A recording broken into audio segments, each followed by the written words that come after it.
तो स्वागत है आपका हमारे इंग्लिश लर्निंग सीरीज डे 9 में। और आज हम सीखने वाले हैं प्रेजेंट इंडेफिनिट टेंस।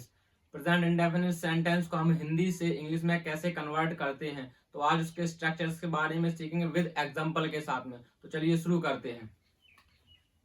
देखिए, हम सीख रहे हैं प्रेजेंट इंडेफिनिट। प्रेजेंट इंडेफिनिट के आज हम सेंटेंस सीखेंगे। इसकी पहचान हमारी क्या थी?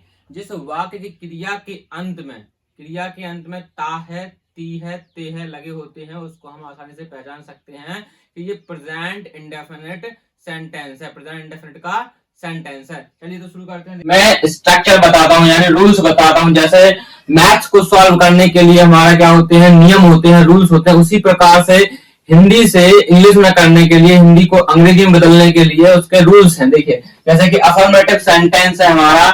अफर्मेटिव सेंटेंस यानी सकारात्मक वाक्य जिसमें केवल एक इंफॉर्मेशन दी जाती है। जैसे कि देखिए, वह किताब पढ़ता है, वह किताब पढ़ता है। तो ये क्या है? अफर्मेटिव सेंटेंस है। क्यों? क्योंकि ये इंफॉर्मेशन दी जा रही है उसके बारे में, वह के बारे में इंफॉर्मेशन दी जा रही है कि वह किताब पढ़ता है। तो ये क्या है? Affirmative sentence. तो इसको बनाने के लिए हम क्या करेंगे, एक नियम बनाएंगे। पहले क्या ढूंढेंगे इसमें? हम सब्जेक्ट को देखेंगे। सब्जेक्ट को देखने के बाद में हम देखेंगे वर्ब में एस या ईएस हम तब लगाएंगे जब हमारा सब्जेक्ट सिंगुलर होगा, तब हम वर्ब में एस ईएस लगाएंगे, अन्यथा हम वर्ब में एस ईएस नहीं लगाएंगे। तो देखिए, यहाँ पे सब्जेक्ट लिखा हुआ है। सब्जेक्ट हमारा क्या है? वह। तो वह शब्द हो जाएगा ही। और ही मैंने बता चुका हूं पिछले वीडियो में कि ये सिंगुलर प्रोनाउन है। तो इसमें वर्ब क्या है? पढ़ता। रीड में एस ईएस लगाएंगे। क्यों लगा रहे हैं? क्योंकि क्रिया को करने वाला एक व्यक्ति है, इसलिए वर्ब में एस ईएस लगाएंगे। अब चलिए, नेगेटिव सेंटेंस को कैसे कर देंगे? पहले हम सब्जेक्ट लिखेंगे, सब्जेक्ट निकालेंगे, उसके बाद में डू या डज किसके अनुसार लगाएंगे? सब्जेक्ट के अनुसार। अगर सब्जेक्ट हमारा सिंगुलर है तो हम डज का प्रयोग करेंगे, और सब्जेक्ट हमारा प्लूरल है तो हम डू का प्रयोग करेंगे। ये हमारे प्रेजेंट इंडेफिनिट की सहायक क्रिया है, हेल्पिंग वर्ब है। उसके बाद में हम वर्ब लिखेंगे, जो वर्ब होगी, उसके बाद में हम ऑब्जेक्ट लिखेंगे। मैं यहाँ पर पहले पूरे सेंटेंस को बनाने का स्ट्रक्चर बता देता हूँ।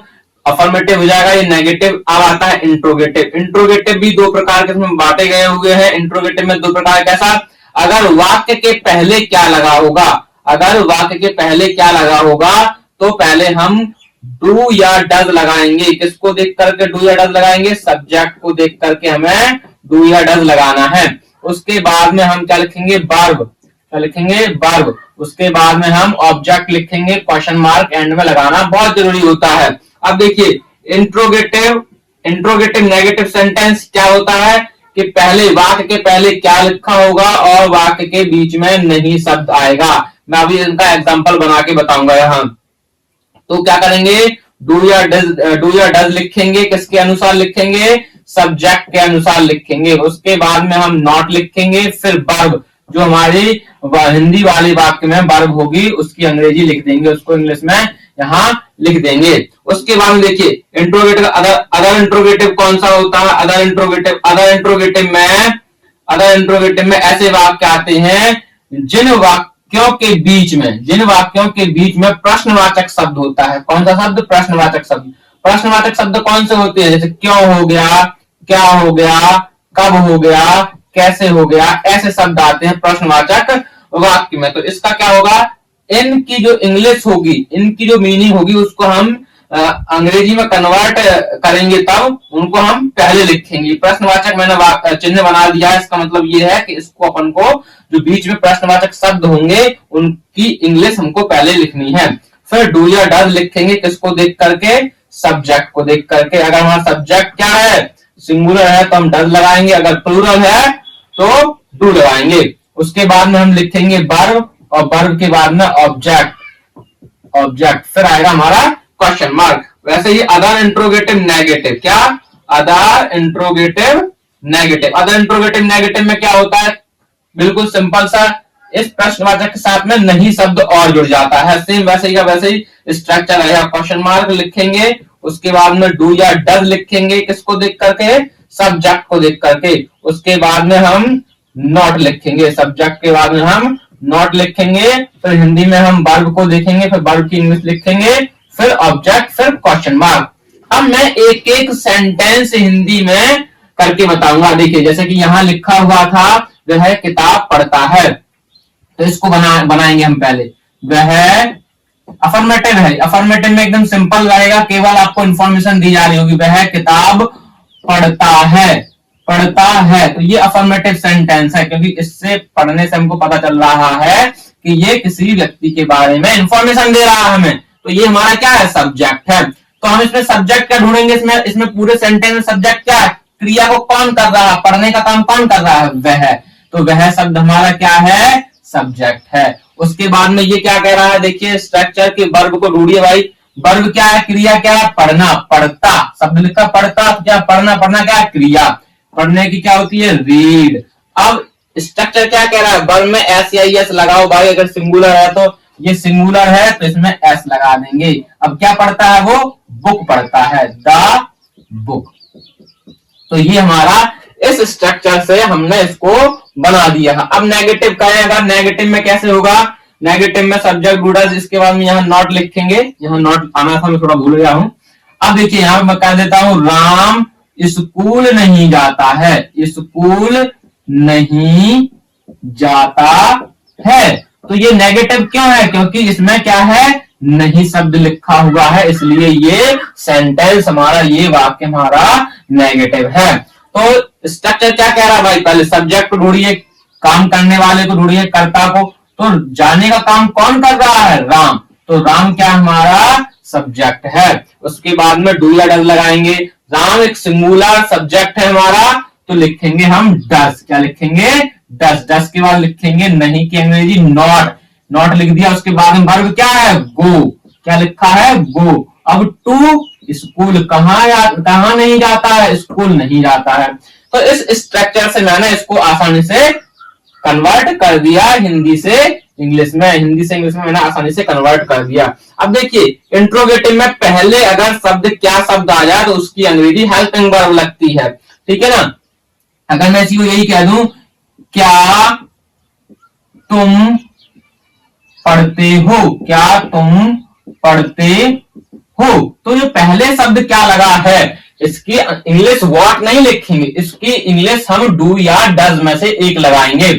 तो डू या डज में से कब लगाते हैं, जब हम सब्जेक्ट को देखेंगे, तुम की इंग्लिश होती है यू, और यू हमारा प्लूरल में आता है। तो हम प्लूरल, ये हमारा सब्जेक्ट क्या है, यू, तो ये क्या है, यू जो शब्द है वो हमारा प्लूरल में आएगा, इसलिए क्या की अंग्रेजी हम डू लगाएंगे, डज नहीं लगाएंगे। क्यों, क्योंकि हमारा सब्जेक्ट प्लूरल है, इसलिए डू लगाएंगे।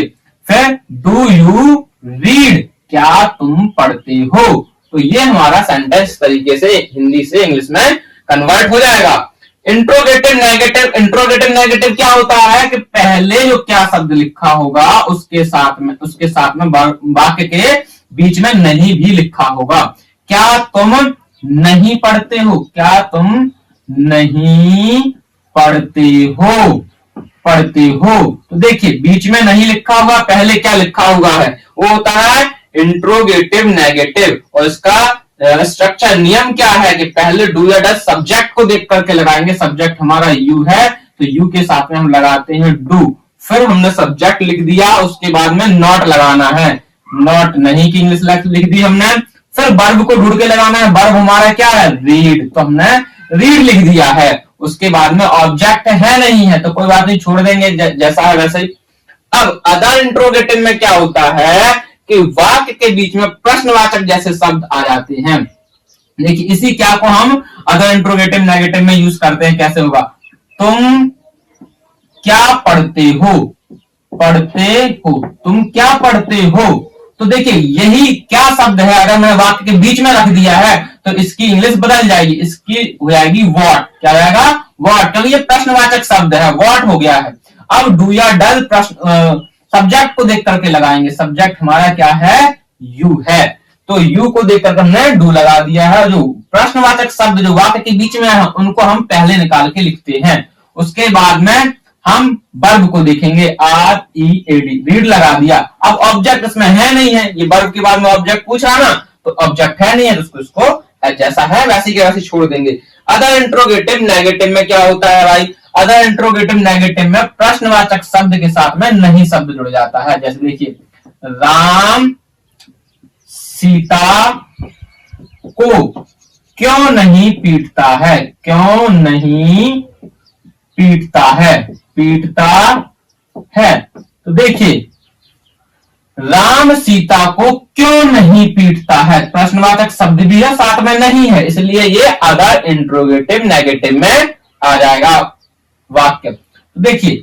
इसमें हमारा प्रश्नवाचक शब्द को हम क्या करेंगे, पहले निकाल के लेके आएंगे, क्योंकि इंग्लिश लिखेंगे हम बाय, फिर डू या डज किसको देख करके लगाएंगे, सब्जेक्ट को देख करके। सब्जेक्ट हमारा क्या है, कर्ता केवल क्या है, राम है, तो राम क्या अकेला है, तो हम यहां लगाएंगे डज, वाई डज।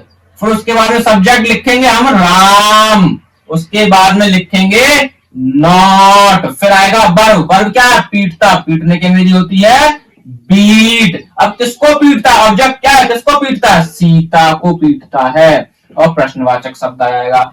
इस तरीके से आपको ये स्ट्रक्चर याद होना चाहिए, तब आप प्रेजेंट इंडेफिनिट के सेंटेंस को हिंदी से इंग्लिश में कन्वर्ट आसानी से कर सकते हैं।